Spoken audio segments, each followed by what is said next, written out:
amazing. Oh, thank you. Yeah, it's always nice to have you here. Oh, nice to be here. I have to ask you about that clip, because we were watching that clip today from the movie. That's a very intense scene between you and Dustin Hoffman.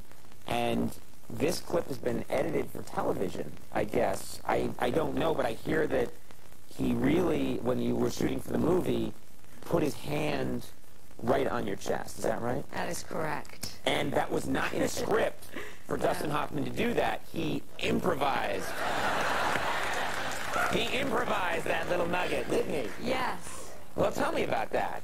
Well, the thing with Dustin Hoffman, I've never worked with him before. It was the first time. He doesn't do anything like stick to the script. He improvises the whole time. So this was just one of his many improvisations, was putting his hand on my chest. It's a good story. Yeah. I was improvising. So that's very, I mean, it's Dustin Hoffman, so I'm thinking he has so much stature and he's such a famous actor that you have to go with the trust in that situation. Yes, yes. And, you know, and I think when Dustin Hoffman touches your breast, it's art. It's art. Yes. It's art. So if I did it, I'd be shot immediately. Yes. So I'm not going to do it. No, but, no. But no. I thought there was a possibility that I too am an artist. No, but yeah, he's the exception. Yes. When I was about, I think I must have been 10 or 11, my parents, who were very strict about what kind of movies I saw with like sexual content when I was a teenager, they took me to see, I think it was Don Giovanni, a Mozart opera that had been made onto film, and it was essentially porn. I mean, looking back on it now, I mean, it was just Don Giovanni, you know, fornicating with tons and tons of women. This was their interpretation? I mean, it's like a racy version of porn. No, it's true to Mozart, but they just showed like more stuff than you normally see in an opera. So people were naked up there? People would stark naked, having sex all over the place, and I was, you know, 11 years old. And I remember saying to my parents afterwards, you know, well, there's a little shocking. They were like, no, it's art. This is art. You know, because it was Mozart. It's just kind of that weird thing that happens, like art and porn. Right. If you did the same. Yeah. Well, maybe you can help us. It's it. Bob, why do you keep dragging this show through the gutter? I have no idea. You keep pulling us down to your level.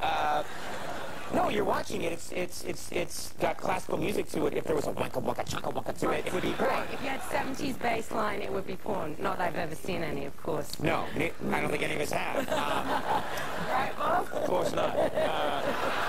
Except perhaps as research. Yes. Yeah. Yeah. For basketball, you had to watch a lot of porn.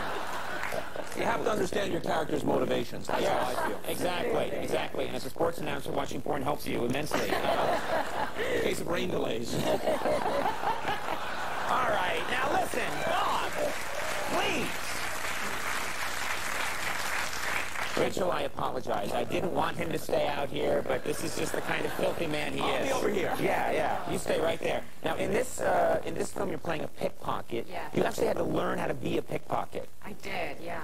Where do you learn to do that? I'd love to know. It's a good question. Unfortunately, I couldn't meet any real pickpockets. They weren't very interested in coming out of the woodwork to train me. So I met he's a magician in Los Angeles, and it's been his lifetime work studying pickpockets, writing books about the psychology of pickpocketing.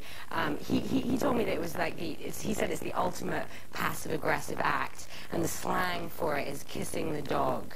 Pickpockets call it kissing the dog? Why do they call it kissing the dog? It's kind of hard to explain. It's like a poem. Like you kind of understand it when you hear it, but it's really hard to explain. It's like basically the idea is because you go up to your victim and it's a very gentle act. You steal from them very gently. You could be like smiling at them and picking their pocket at the same time. The idea, I guess, is that the assumption is that to kiss a dog on the mouth is unpleasant. It's not that bad. Over time, it gets better. Now, Bob, please. Please, work. Yeah. No, but this guy, he's a magician, so what he'll do is he'll go to corporate dinners and he'll get businessmen up on the stage. And he'll say, dude, I'm going to get your watch, belt, and your wallet. And the businessman goes, no, you're not. And he does. He did it to me. He managed to get my That's what's amazing, because I'm always convinced that I would feel if my wallet was leaving my pants, I would feel it. I have one of those big, bulky wallets that has receipts from the late 80s in it, you know? I'm always convinced I would feel it, but I guess you don't, you know? No, it's all about the art of distraction. Like, I would touch you somewhere else. Oh, Rachel, that would work, let me assure you. That would work. Oh, I set myself up for that, didn't I? Dustin Hoffman's got her purse and her necklace. Right. You can take everything. He's got your home in Los Angeles and everything. Dustin's amazing to work with. Yeah, I can imagine. Yeah, it's electric to work with somebody who improvises the whole time. Right. Well, he's famous for doing that, too. Yeah. Let me ask you, before you go, and I'm asking because Bob is here, I know that you're going to your first baseball game ever tonight. Yes. Are you really? I'm going to see the Yankees, This is your never... He is the world expert on baseball. I want to ask Bob before you go to the game. Well, I actually kind of understand the rules a little bit because it's, as far as I know, please correct me if I'm wrong, based on the English girls game, Rounders, which girls have been playing in England for a few hundred years. Is that correct? Well, it's not. Our American pastime is not based on an English girls game. Bob? No! It has some of its roots in that. Some of its roots in that. Get out, buddy. USA. Sorry.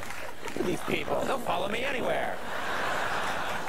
It's based on a girls' game? Yeah, I used to play in school. We have... How many bases? 4. So you four. How many do you have? We have 4. There you go. Well, 3 bases. No, 3. We have really 3 bases. I never count home base. Well, and that's why you never score.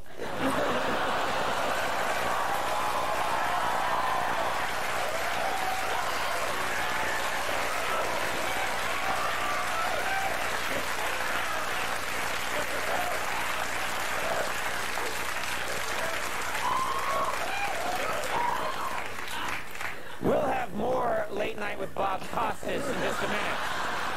I will not be here when we return. Our thanks to Rachel Weisz for being here. We'll take a break. Lewis Black when we return.